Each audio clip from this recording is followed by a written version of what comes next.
So over here you can see that I have this cover page over here, and let's say what I actually want to do is adjust the cover because I'm not seeing the part of the image that I want to actually see. In that case, in the cover right here, let me just go back to my page. I can hover around on the cover, and here you can see that reposition is an option.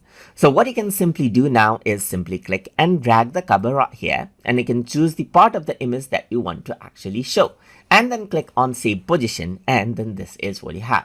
If I were to go to click on change cover right here, I can simply go ahead and choose another cover of my choice as well. So now you can click on reposition and then click and drag this out right here, and then you can see that this is the cover position that you can actually go ahead and then place as you like as well. Click on save position, and this is what you have, as you can see.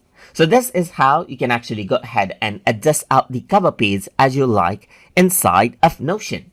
So I hope you guys learned something as always.